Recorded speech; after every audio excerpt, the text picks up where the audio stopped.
And so that was legitimately my fault, Shane. So I'm gonna set the record straight right here. And this is why, and I know some Bronco fans were upset, Bears fans were pissed, but it's one of those things. So what happened yesterday is I tweeted out a highlight, some John Elway highlights. And I was like, hey, like this looks a lot like when you watch John Elway play, watch some of his highlights, you're like watching Caleb Williams, you know? And I did that. And so people were like, well, no, like John Elway's way better. Like he completed like 80% of his passes. He did this, he did that, blah, blah, blah, and did all this stuff. So like an idiot, I go out to Pro Football Reference and I do the side-by-side of Caleb Williams and John Elway's careers through the first 2 seasons. And Caleb's numbers are overwhelmingly better. John Elway's first season, I think, too, might have been a strike-shortened year or something. If I'm remembering this correctly, maybe not. But in any event. And then they're like, and the people are like, well, how can you compare numbers of different eras? Why don't you just show the highlights? And I'm like, I just showed the highlights. And people thought I was wrong because I was trying to put the numbers in context. I love both players. I think both players are excellent. I think it's a fair comparison to the point, and this is something that I'd been saying on the after hour for months, actually before the season, right when the season started. I said, you know what? I go, Caleb reminds me of John Elway, like early John Elway. And everybody's like, yeah, that's cool. And then like Shannon Sharp has said it. Howie Long has said it. Like, so I'm not some idiot who's just throwing out hot takes. I love both guys, and I think they're very similar when they play together, but that's just me. We can talk about that and other things. And Shane, let's go ahead and start the show. Turn up your volume. Because you're about to listen to The Sick Podcast with Adam Ray. Snap back, 4-man rush. Caleb with a double move, throw down the left sideline. DJ Moore inside the 5, end zone, touchdown Bears. They've taken the lead on the Packers with 1:43 to go, 25 yards. Wow. Say it again. Wow. The sickest Chicago Bears and fantasy football podcast. Sports entertainment like no other. It's gonna be sick. Hey, it's Wednesday night. You know what that means? It is time for Take It to the Rank. And we are still rolling on and still talking about the Bears, not only what happened over the past couple of weeks, but the future. There's so many things going on with the Chicago Bears team. And this is something that I'm going to go ahead and steal from our co-host who's going to be joining us here in a matter of moments. It's like this is, as Greg put it earlier today, this is the true test of if you want to be a serious person when talking about the Chicago Bears, because now we have real things to talk about now. And we're going to start delineating between the people who are serious and the haters. And I know that this guy is serious. He wears his heart on his sleeve. He does such a great job for CHGO. And of course, we're pleased to have him here every Wednesday night. Please welcome our co-host, as always, the incomparable Greg Braggs Jr. Yeah, I don't know how serious of a person I actually am in reality, but I would say I do take my Bears super, super duper seriously. But in all seriousness, no pun intended, it is true. I mean, the last few off seasons, we have had a lot of, electrified, polarizing conversations that have divided the fan base. Is Fields the guy or not? Years ago, we had the number 1 pick. Do they draft CJ Stroud or Bryce Young, or do you trade back? Then it turns into, the next year, and should they trade Caleb Williams or trade the number 1 pick and get the haul and keep Justin Fields, and that whole Fields versus Caleb Williams thing. Not to mention you had another top 10 pick in that draft as well. And questions about Eberflus, questions about the coaching staff, questions about the quarterbacks, questions about the team. There's just been so many different storylines, and there's been a lot of times where we go to the Super Bowl or the Combine where the Bears are the story of the offseason. What are they going to do?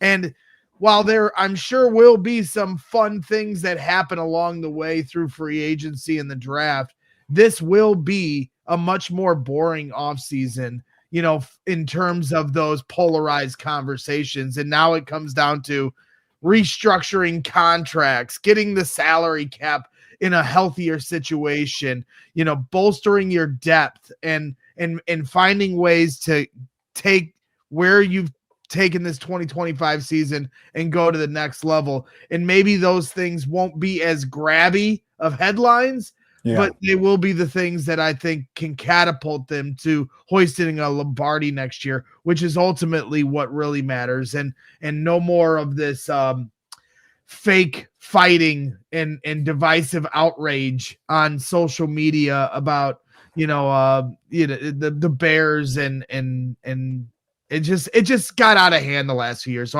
I'm looking forward to having some semblance of a normalcy in terms of Bears conversation this offseason. We know we have the quarterback, we know we have the head coach, and we know we have a great team. Now let's move forward. Yeah, I was thinking about the Hall conversation over the last a couple of years ago. What would the Hall be for the number one overall pick, which of course was presumed or would have been Caleb Williams. Nobody was going to trade up for the number one spot to pick any other quarterback other than Caleb Williams. So it's one of those, it is one of those things. Although I wonder, I kind of want to go to other fan bases and start lighting a match.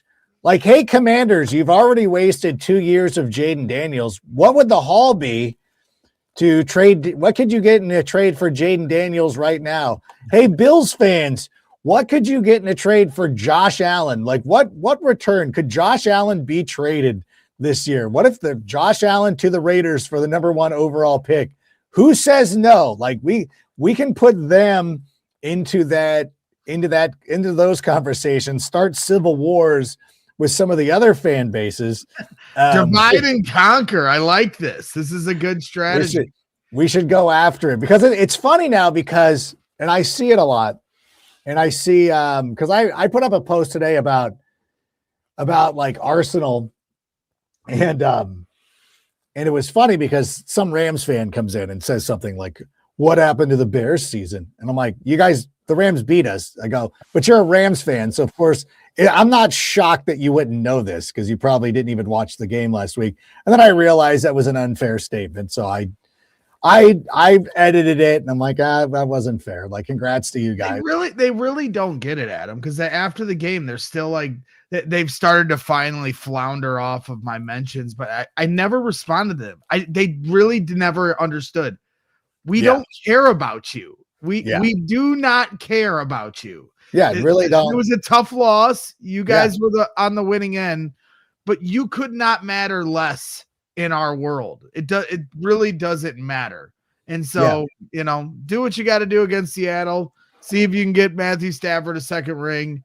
Yeah. Those are your priorities. But I don't worry about us. I don't think they quite fully could grasp that there was never going to be this online beef between the two fan bases because we simply do not care about you. Yeah, and they get clowned by the 49er fans all the time. SoFi Stadium turns red all the time, at least once a year when they play. So they're trying to be meaningful where they can be, but they're really not. Like, it's such a weird fan base too. And I say this as somebody who lives in Southern California, is that number one, you have people who, when the Rams moved back, like I knew a lot of people who are like, oh, I'm going to start rooting for the Rams. And then they won so quickly. And a friend of mine, and I'm sorry that we're getting off track here. I'll get, but a friend of mine who's a diehard Angels fan, Lakers, Kings, love it. When the Rams won the Super Bowl, he's like, you know what? It's kind of stupid because I don't care because I didn't sweat with this team like I've sweated with the Angels, or gone through like being a Kings fan my whole life. Like, this feels meaningless. And I think you lose a lot of people that way. You have people who were LA Rams fans and stuck with them when they were in St. Louis, which to me is like you're the people that were welcoming the soldiers walking through the Arc de Triomphe back in the day. Like, no. Like, you're actually the worst people. Like, you you were not loyal to the soil. You were just loyal to an owner, which I don't think that's admirable. But in any event, they're still existing.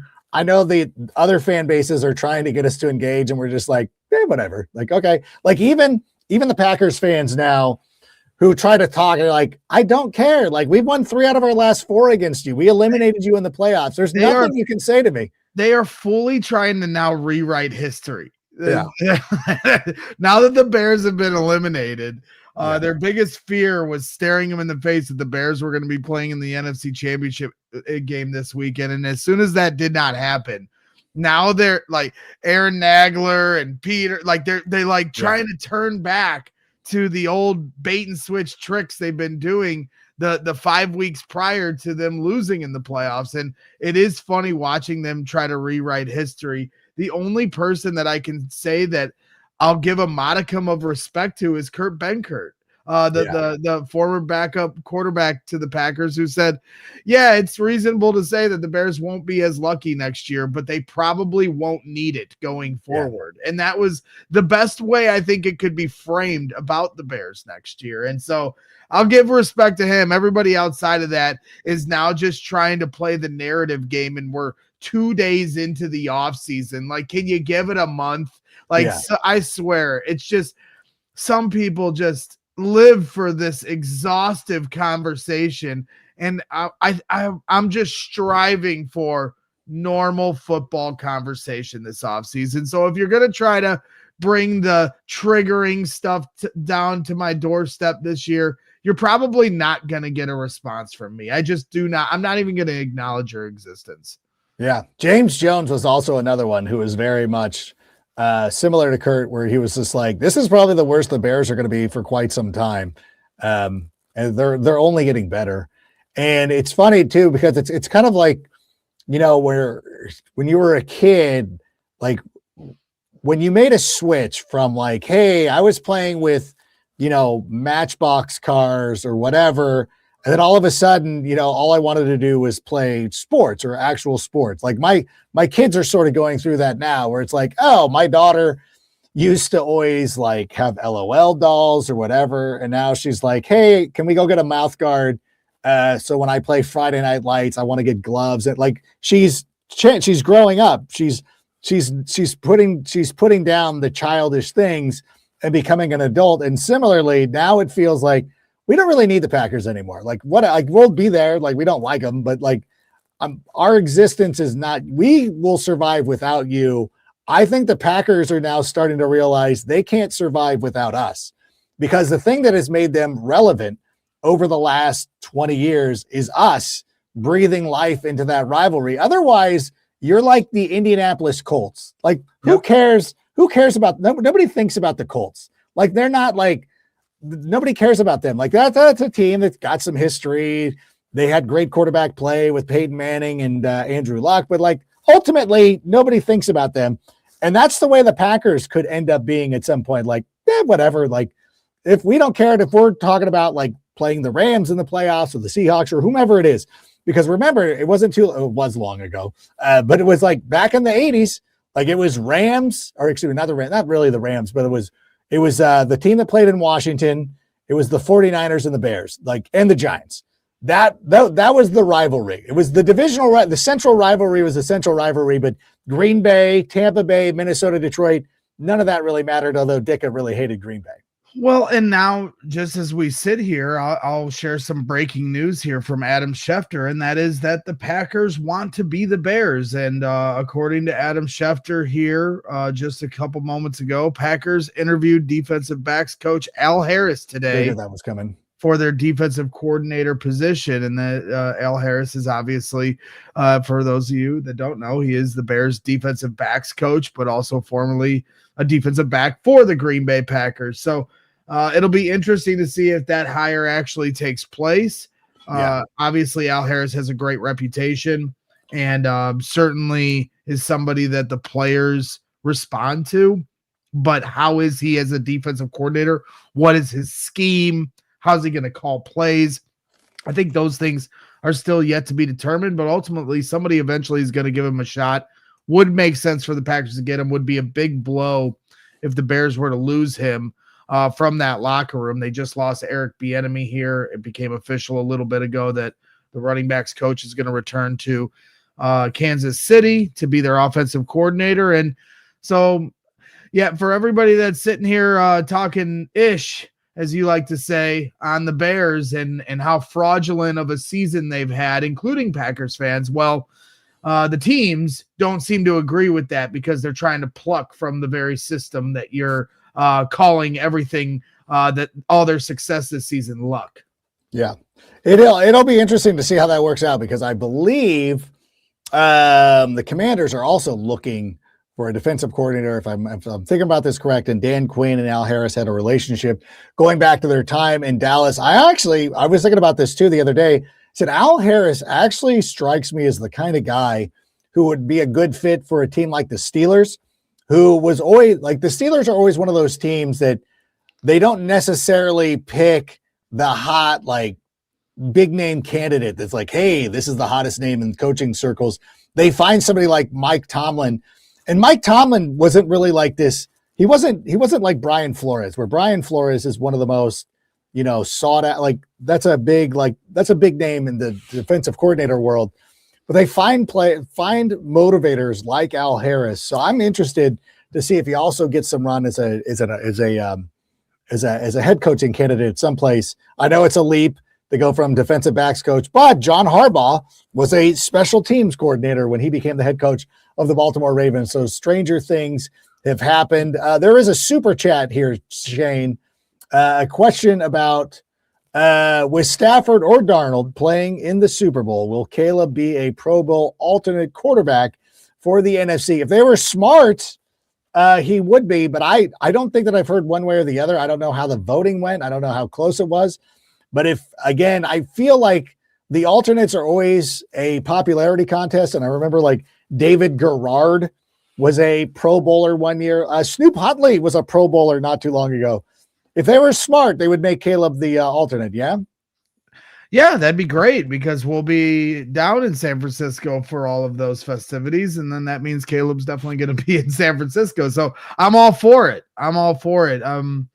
Ben Johnson said his advice to Caleb Williams in his exit meeting was to get away from football. So maybe that wouldn't be the best thing is to have more distraction. He's been at the Blackhawks and the Bulls games with PCA, Pete Crow Armstrong, the center fielder for the Chicago Cubs the last couple nights. So he's obviously having some fun. But yeah, it'd be great if he, was a Pro Bowl alternate and got a little more, accolades for a special season, no doubt. I just want to say Burlissimo said that Flores has signed an extension with the Vikings. I'm assuming that they've agreed to terms on a deal. But of course, the same thing with Mike McDaniel with the LA Chargers is that there are still openings in the NFL. I don't know if Buffalo, Baltimore, the Raiders, or one of those teams, Miami hired. That's one of the reasons there's an opening in Green Bay. I believe there's at least four openings right now: Cleveland, Buffalo, Baltimore, Las Vegas. I don't know if they're still in consideration for that. I don't know if there's something that that's how Schefter framed it. Is defensive coordinator Brian Flores has signed a contract extension with the Vikings. If he does not receive a head coaching job this cycle, he will be back as the team's defensive coordinator. So not out of the woods that a team like the Ravens or the Steelers, who have already looked into him a little bit, would consider him as a head coaching option. And now we need to do everything we can to help that happen. Yeah, make it happen. Make it happen, Cleveland. What are you waiting for? Hire him. Hire Brian Flores. Let's get where's wasn't one of your cousins? I think his name was Brian Braggs, who is the Cleveland guy, not Brad, but Brian. Yeah. Your Cleveland cousin should start jumping into he's the estranged uncle, the guy we kind of shipped off because he was giving out faulty checks and, had to serve some time in prison. Yeah, we kind of distanced ourselves from Brian, but if I've got to make a call to get him out there and cause a ruckus, you can always call Brian. And I think maybe that's what we need to do. I think we called him Milkbone Brian back in the day. So part of the dog pound right there. Milkbone Brian. If you're listening and watching tonight, do your best to get Brian Flores hired with the Cleveland Browns. So yeah, that's terrible news because the Vikings, like of all the teams, man, like the Vikings, I know that. And I was explaining this to a friend of mine who is a Vikings fan. He's like, yeah, if we would have done this or done that. I'm like, you also understand, because he's like, if we would have stopped Duvernay and we would have won that game, we would have been right here. And I said, yeah, but if we would have stopped you in week 1, you wouldn't have been that close. And would we have been in line for the number 1 seed? Maybe, whatever.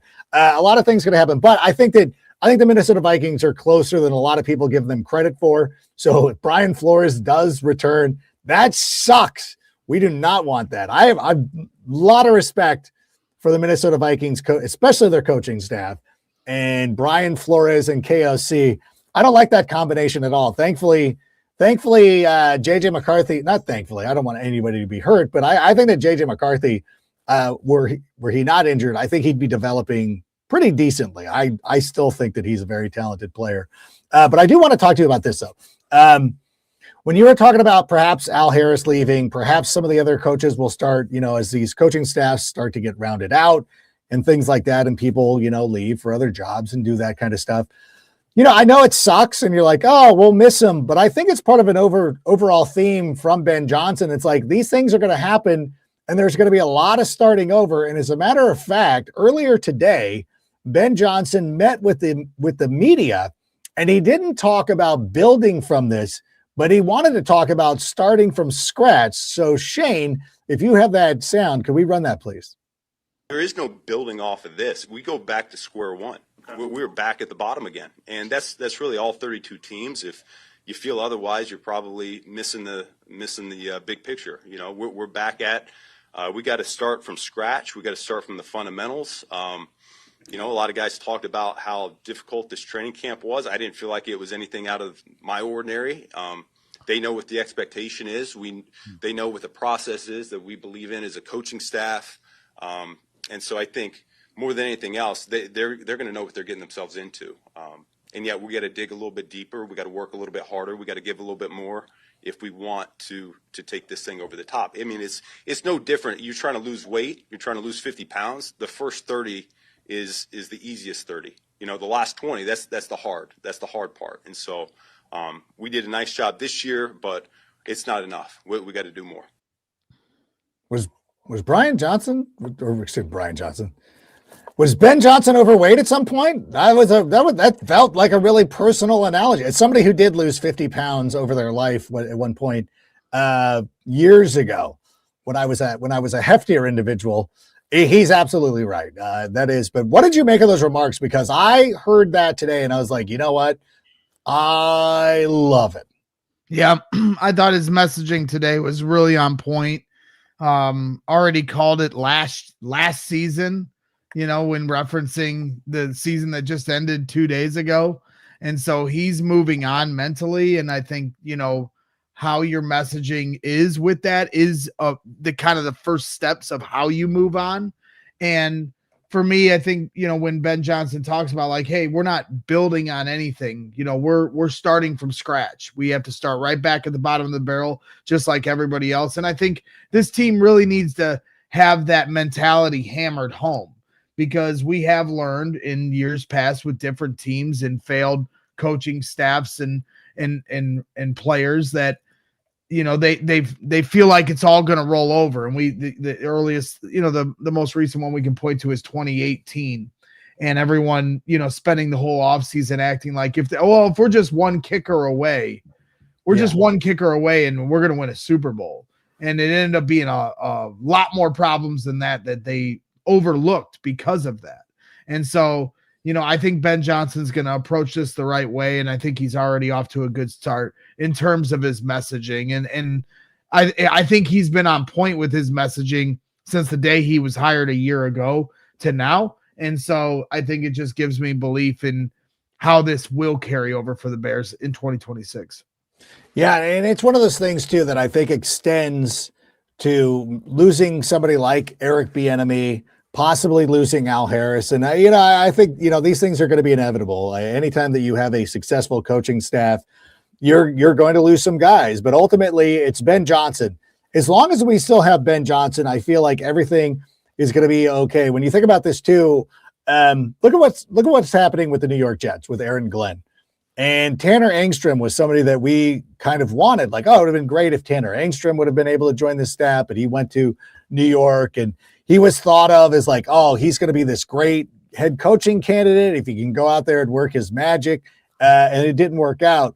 Ultimately, it comes down to Ben Johnson. And as long as we have Ben Johnson as the number one guy, that is going to be it. I'll go back to years ago when the Dallas Cowboys, when they got rid of, they were losing coaches like Dave Wanstead joined the Chicago Bears. And you're like, oh, the Cowboys the Cowboys dynasty was still good. Dave Wanstead came here, but the Cowboys defense was just as good with somebody else. Why? Because Jimmy Johnson was still there. It wasn't until Jimmy Johnson left that everything fell apart. So as long as Ben Johnson is our coach, we're going to be fine. We will, as much as I love Eric Bieniemy. Listen, Al Harris has not left yet anyway, so we don't need to put the cart before the horse. But listen, as long as Ben Johnson's here and he's delivering messages like that, then I think we're going to be okay. I think we're going to be just fine. We are going to continue just to move along. And there's a lot of questions, moving forward, not only with player personnel, but also, talking about the development of the quarterback. And over the last couple of weeks, I've noticed that the conversations about the quarterback have not been so much of can he play or not. Like outside of the very just diehard, there's nothing Caleb could ever do that'll convince you that he's a good quarterback, and we're never gonna win over those people, which is fine. But the conversation has now gone from he can't play to look at his fingernails. What is this shirt all about? What is this? What is that? And Ben Johnson today even said, and I take a little umbrage of this because I feel like I'm Caleb Williams' number one fan, but can we listen, Shane, to what Ben Johnson said about Caleb Williams today? My main message to him was he needs to get out of football for a little bit. He's done a phenomenal job in terms of staying focused all year long. He put a lot of time, a lot of effort.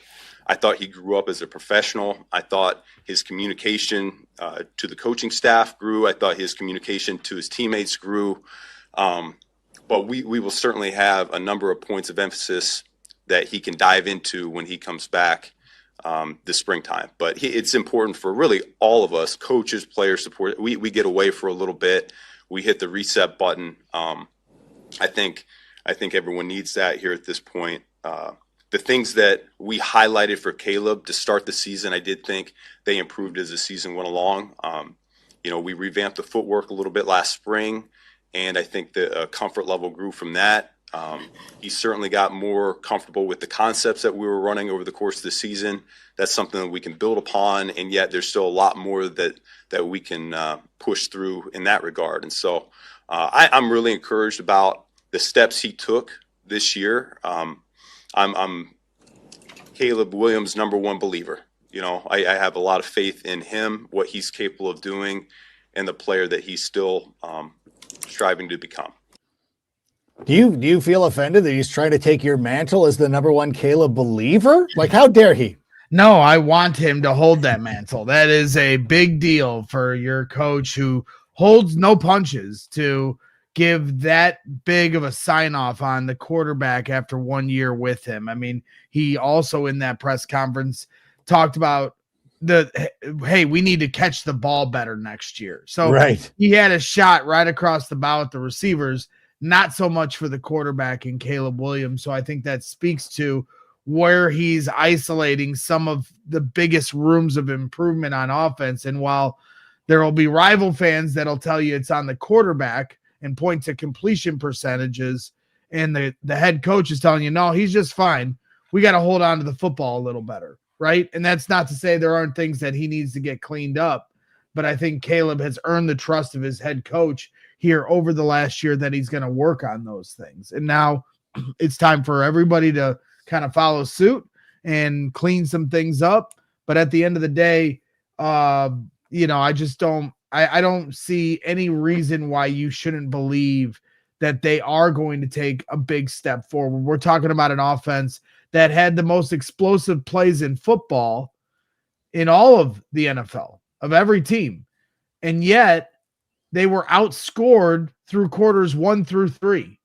And then we all know what the Bears were in the fourth quarter of every game. So they played they were one of the most dangerous offensive units in football, and yet they really only showed up for 1 quarter at a time per game. And so that, to me, I think speaks volumes to, because that's the biggest thing is Ben Johnson said, we haven't even scratched the surface to what we're capable of. And that's with all of the accolades that this team achieved this season. And that's from the quarterback to the running back room that was one of the top 2 in the league, and an offensive line unit that was outstanding. The sky is the limit for this offense. And if you can't see that, then you've got blinders on. Yeah, and it's, and it's fair to say it. I think most Bears fans would agree that Caleb Williams is far from a finished product. There's not a lot, but like there's definitely room for growth. He's going to get better in year 3. He is still a young quarterback. That was his first year in the system. I wonder though, and I know that you've mentioned this a couple of times during the season, should we track down David Carr again? And should we get an update? And I'm not saying this just to be a smart ass who's just like, hey, got an update, David? But it's like, hey, like legitimately, you were concerned that Caleb Williams couldn't function in a system like this. How different is that? Like how impressive is this? Sure. I really want to find out the answer. There's nothing wrong. There's nothing wrong with someone giving their opinion, putting their name on it, being wrong. Fine. That happens in sports, but then changing your opinion based on new information presented.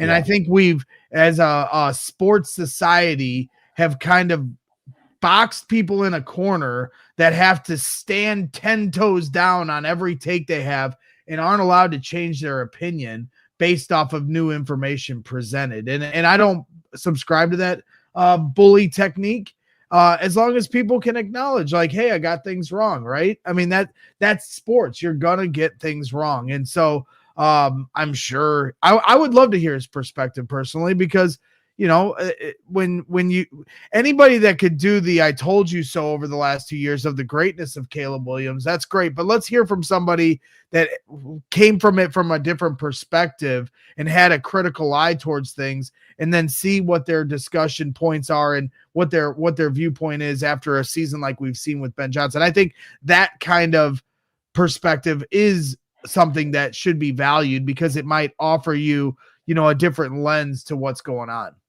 Yeah, I wish there was, what they say, like normalize this type of behavior. And I'll, selfishly give you an example of, people love to clown me ahead of time about like, you're an idiot. You don't know what you're talking about. Why does this guy have a job? That kind of stuff. So every year out to me and I will fight them. But but every year I go out there and I do my predictions, and I do a thing on NFL.com. It gets like 1 million to 500,000 views of me picking every team's record throughout why does this guy get paid to do this? Blah, blah, blah. Every year. And it's fine.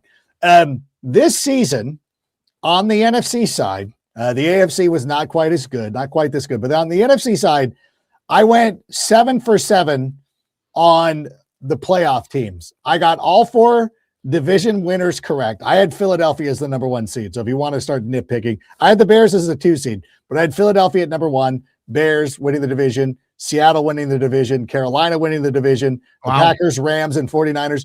And it's funny the amount of people who, when you show them that, are like, you're still an idiot. Like, you can never, like, and I think that's one of the things that makes this discourse so disingenuous, is that you can never acknowledge, like, oh, I got that wrong. And not to be a flip-flopper, because there are some people in the media who pretend like I've always been Caleb Williams' biggest fan. Like, no, right. You haven't. Like, I've watched your show. I know that you've always feel that way, but like, why? I don't understand why it's so difficult for people to be like, hey, I was wrong about this player. I was trying to think.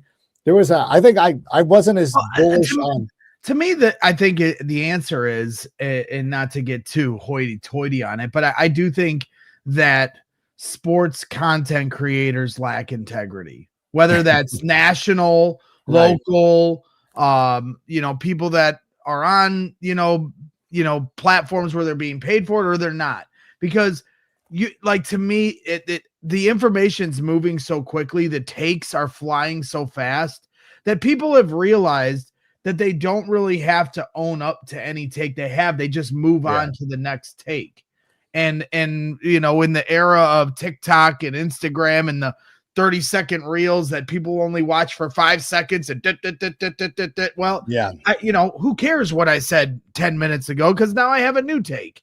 And I think we just come from a different day and age where sports conversations started in your living rooms with your friends and maybe made it to a bar, and now on social media, you can have all the receipts all day, but it doesn't really matter, because if you just have a million takes and you vomit them all over the timeline and all over your socials, then nobody will ever keep up with it, and you can always be right and never be wrong. And to me, that stuff eventually catches up with you, but for the most part, I think that's how people try to play it. And we're just in such an era of, never wanting to be wrong and cold takes exposed coming to get you. I love it.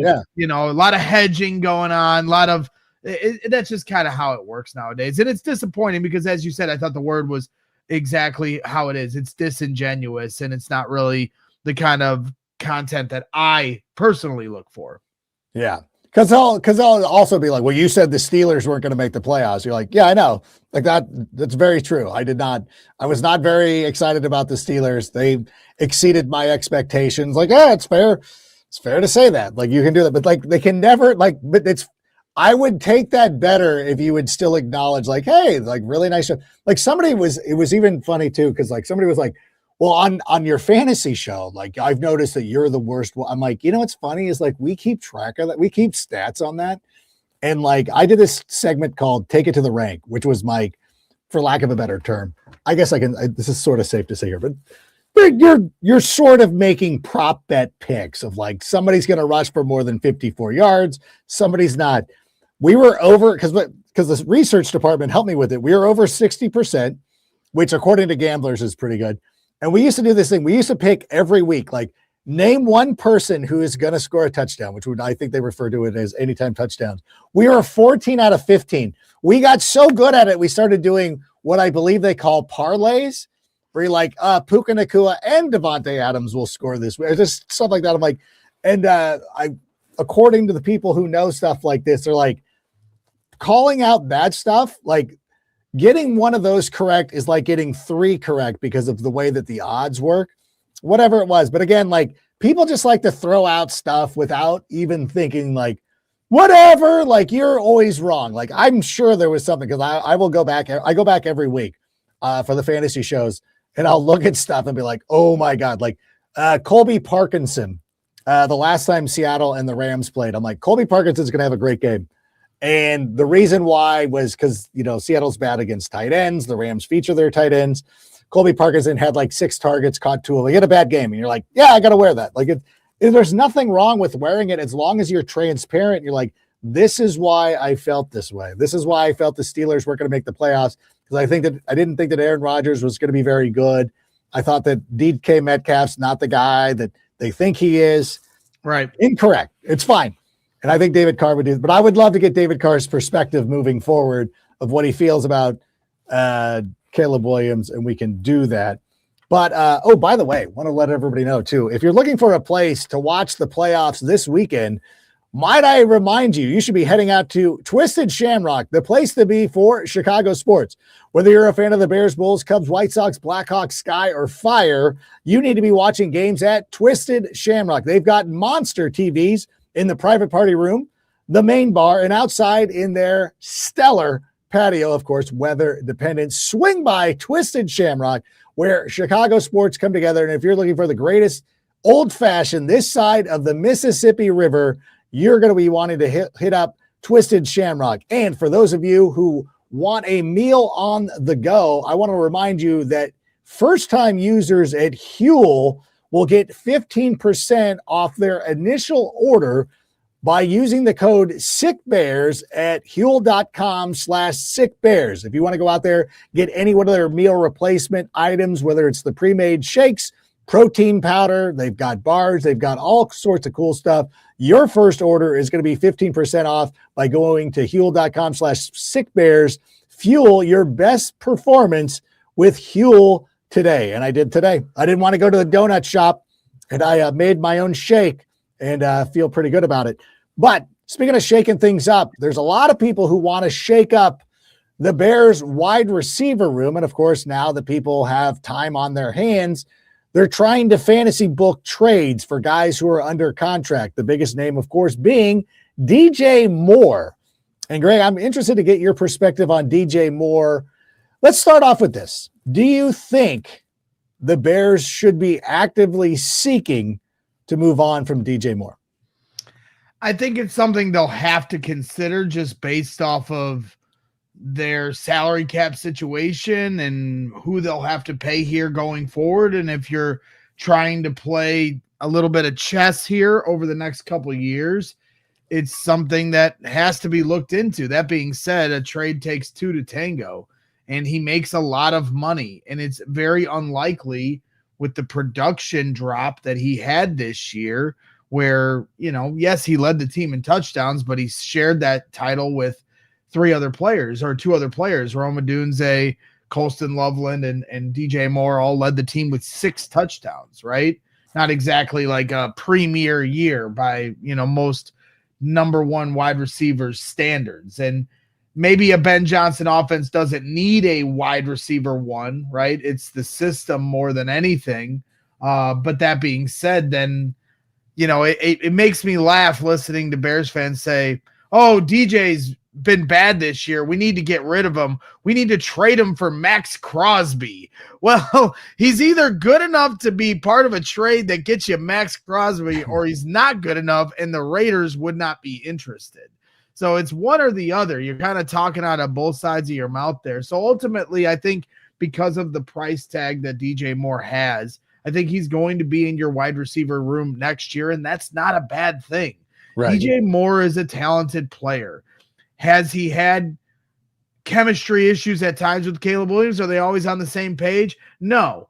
But I think we also have to take into consideration the first 2 years with Caleb. One was with Shane Waldron, and now the second was with Ben Johnson in his first year in an offense where it features Colston Loveland, Luther Burden, Rome Odunze, Cole Kmet. They're trying to get the run game going. So there was a lot of moving pieces this year that also play into, you know, trying to figure out how you're going to use DJ. Because I sniffed this out at training camp. He wasn't getting the ball at camp. And you're like, man, you know, does Caleb and DJ not get along? No, there's just a lot of players to throw to. Right. You know, and so then they started putting him in the backfield to start the year. Remember that? They had him playing running back at camp and even to start the year, and that didn't exactly work out. But ultimately, TJ Moore, while there has been at times a lot of overanalyzation of his demeanor or his leadership or his sideline, you know, attitude, or even on the field attitude, or, you know, is he a guy that, you know, has the best routes? Everybody's questioning the way he runs routes after the final interception. But the one thing he is for this team is a leader. Like, these guys follow him in terms of his toughness, and he played through a lot of tough injuries. And yeah, of those 6 touchdowns, a few of them are some of the most memorable touchdowns in Chicago Bears history. So it wasn't all bad. Let's not try to overstate it. Is he a perfect wide receiver? No. Could it be beneficial for the Bears to move on from him? Possibly, but does that mean that it's going to happen? No, because it takes 2 to tango, and I have a hard time believing anyone's going to take on that contract, you know, with the production. How are you going to justify that to your ownership, that we're going to take on this amount of money for a guy that is a few years removed from some of his best seasons? So at the end of the day, they got to get it figured out here in Chicago, and it's not a bad thing to have a surplus of talent.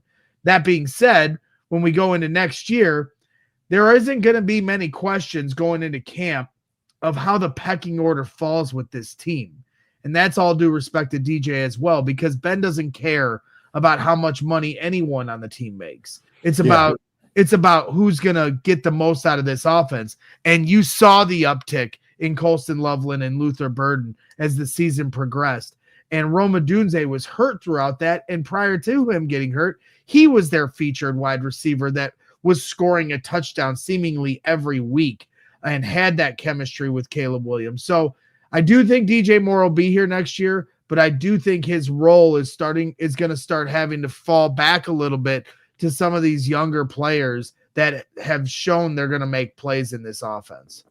Yeah, it's interesting too, because for anybody who is sitting here advocating that, hey, we've got all this talent, let's move on from DJ Moore. I always want to ask you, I'm like, are you guys old enough to remember that we used a similar line of thinking when it came to Greg Olsen and how much it hurt to sit here and watch Greg Olsen go back and, dominate the way that he did? And I'm not saying that DJ Moore is going to have the career or have that kind of longevity that Greg Olsen had, but still it always seems like I don't think that we should ever be in a position where we feel like, yeah, we're solid enough. Like I feel like we should be looking to improve. Like we can still find tweaks. Maybe we can add here or there, but I don't want to be taking things away. And I know that everybody's dreaming of a Max Crosby trade or perhaps a trade for Myles Garrett. I don't know that either one of those is going to be realistic. I think was it on After Dark the other night we were talking about Chris Jones, where it's like somebody like that. Like I know that I feel like Chase Young is not the right. I think it wasn't Chase Young. Wasn't he the one who was like, I'll retire if I know a lot of the Saints guys didn't want to get traded. They loved it down there. They're like, don't trade me because I just won't go play for a new team. But I think about, and he might be too old because he's got to be 38 in May, but like somebody like Cam Hayward, like what would Cam Hayward cost us? Like a 6th round? Like what would be the price tag for 37, 38-year-old Cam Hayward? Because I think somebody like that, who it's not as flashy as getting Myles Garrett, I think cost-wise, it's a lot better and gives us some stability for, not for a position that we desperately need it. Well, it's really hard. I mean, in terms of how they're going to build things, because they have so many different decisions they have to make, right? And so everybody's kind of worried about wide receiver right now, but they've got bigger fish to fry. They have to get their defensive line figured out. They've got big decisions at linebacker. Right now they have no safeties currently that are on the team anymore because the safeties they had are free agents this year. Ryan Poles literally named Kevin Byard by name and said, like, in terms of guys he wants to bring back. We'll see on Jaquan Brisker. We'll see on CJ Gardner-Johnson. We'll see on Nashawn Wright. I think some of those things are unlikely, but we have to see how those things play out. And then I think the biggest domino effect of what happened here at the end of the year in terms of how the Bears can approach this offseason and even next year's offseason is the injury to Ozzie Trapillo. And Ryan Poles said today that they don't anticipate him being available to come back until the end of next year. And so now you essentially lost your potential left tackle of the future for all of 2026. I mean, you have to operate as if that's how it's going to happen. Right. So the trickle down effect, the ripple effect of that injury is substantial because, again, you have the number 25 pick in the draft. Are you expecting your left tackle of the future to fall to you at 25? Well, you need a lot of different things to go right for those first 24 picks if you've identified a guy you like. If not, you're trading up and maneuvering to try to get your guy. We all know they need to use that pick on a defensive line. They didn't get to the quarterback all year.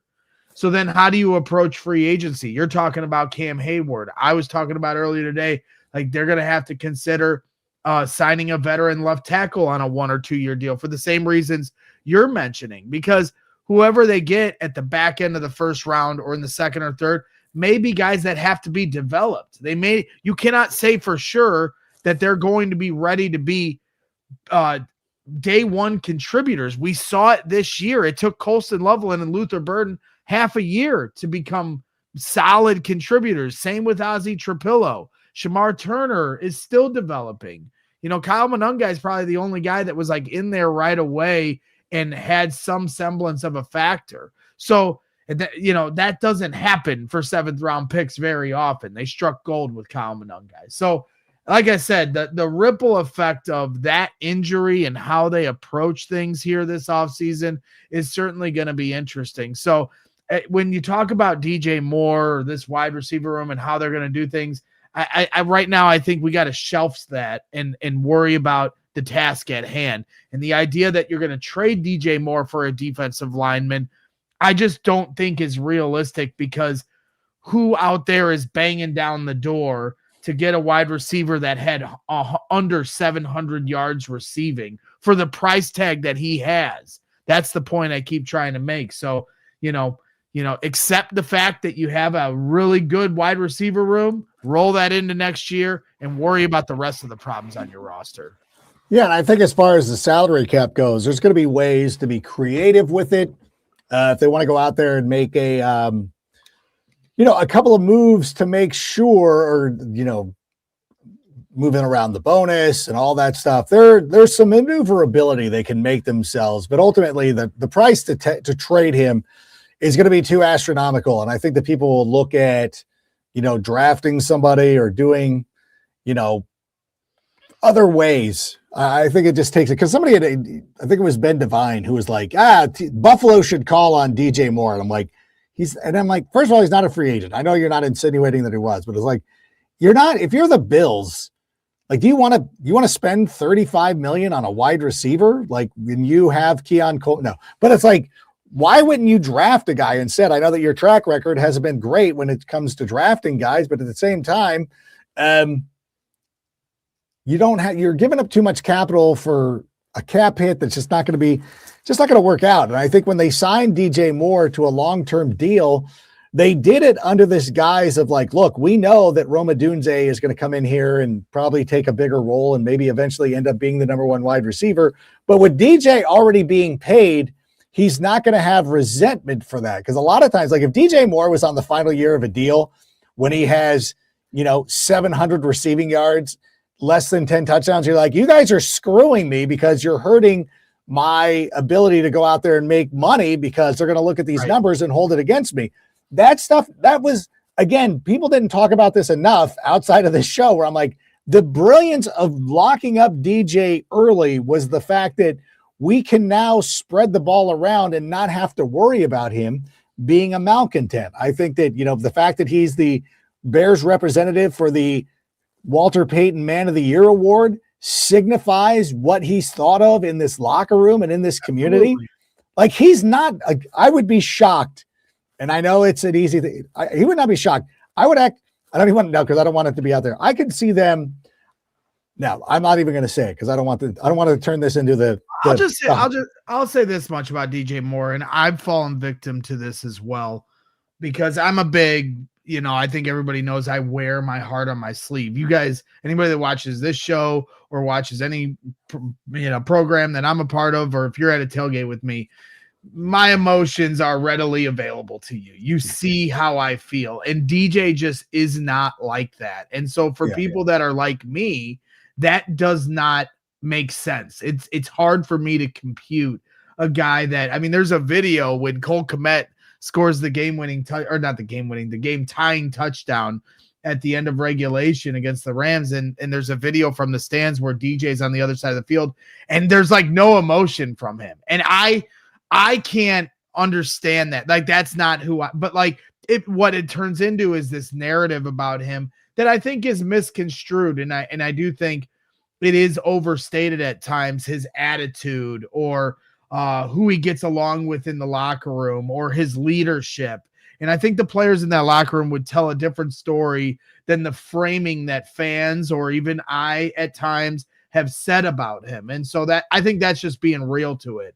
And that's not to say that there aren't things that he could get better at. DJ himself said, last offseason, hey, perception's reality. And if, my mannerisms are being misconstrued through a television broadcast, and I need to understand that is something that I need to work on, because it does then become a trickle-down effect in terms of, how your team feels about you, or how your players or your coaches or your front office feels about you. So I think he was cognizant about that, but at the same time, you can't change a person for who they are. And not everyone is going to be this fiery emotion guy. That's not who he is. And so, I'd rather people be authentic than try to fake it. And DJ's not fake, but he just might not be what some fans need him to be. And at the end of the day, it's not about what we need him to be. It's about what his team needs him to be.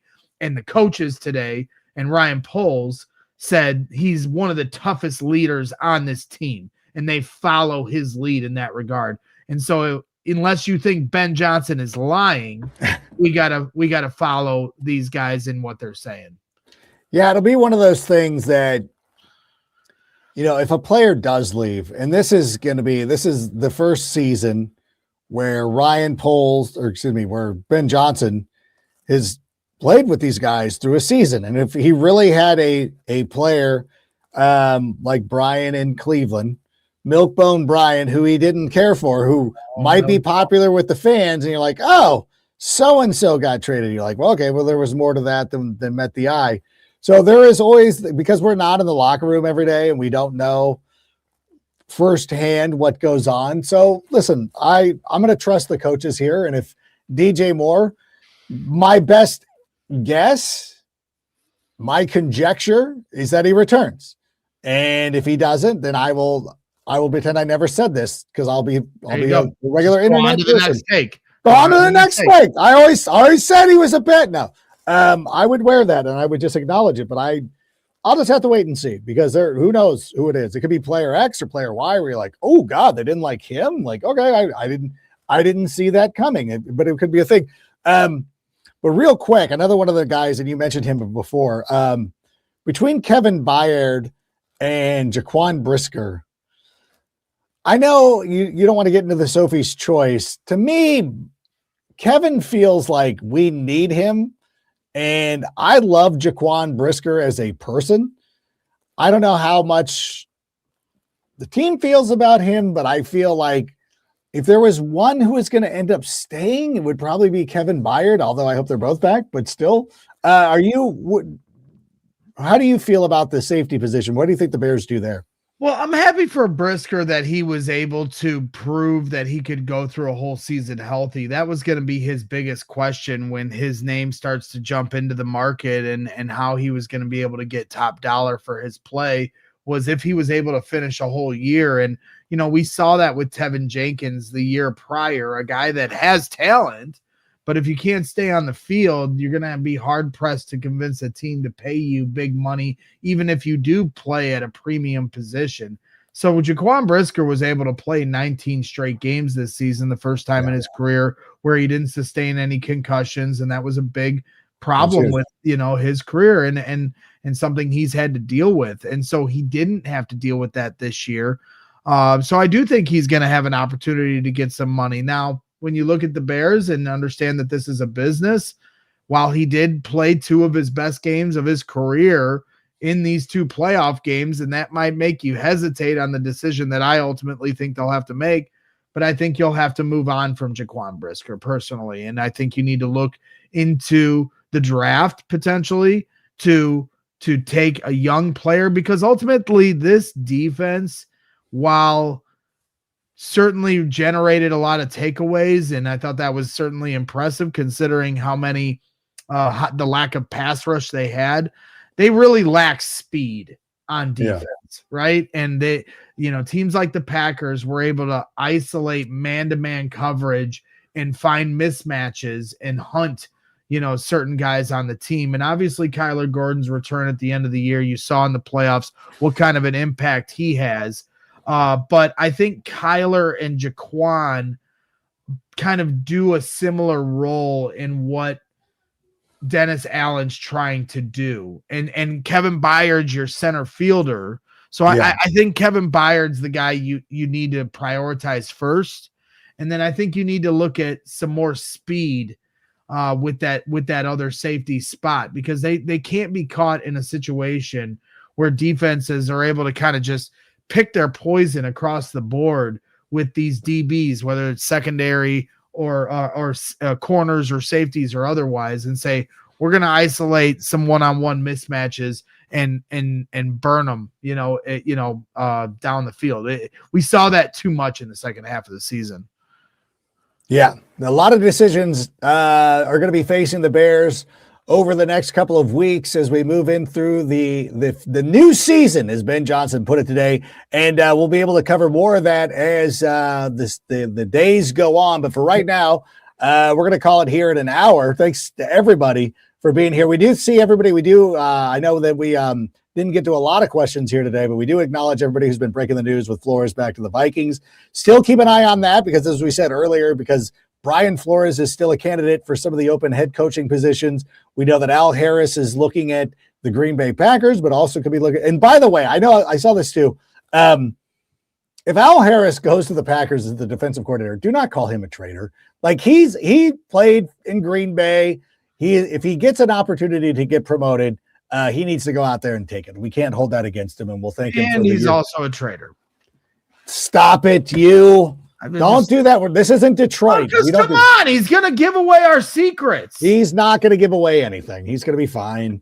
Let him do. He's got to live his life. Milk Brian finds out about this. Oh, better be careful the decisions you guys make. Because Milkbone Brian is watching. Oh my gosh. Milkbone Brian is going to be on the case. Maybe Al Harris becomes the defensive coordinator for Brian Flores in Cleveland. Who knows? Or maybe he just stays. Is there a way that we can promote him? I don't know. I love Dennis Allen, so I don't want to lose him, but we got to do what we got to do. But in any event, I want to thank everybody for being here again on a Wednesday night. Great crowd this evening. Great comments, great questions. We really appreciate you being here. Just goes to show you what the Chicago Bears mean to everybody. We're still out here and we're respectful. There's no civil war going on. We're just talking ball. So we really do appreciate it. But thanks everybody for being here. We will be back next Wednesday to be talking about the Super Bowl matchups. And then, of course, there'll probably be some more dominoes falling in regards of who's going to be the head coach where, what coaches we are leaving. But we'll start getting more clarity on some of the players as well, hopefully. But until that time, for Greg Braggs Jr., I'm Adam. Thank you so much for being here. Bear down. And Shane, go ahead and play us out. And that's a wrap. Hope you don't miss us too much until next time. Follow the Sick Podcast with Adam Rank on YouTube, Instagram, Facebook, Google Play, and Apple Podcasts.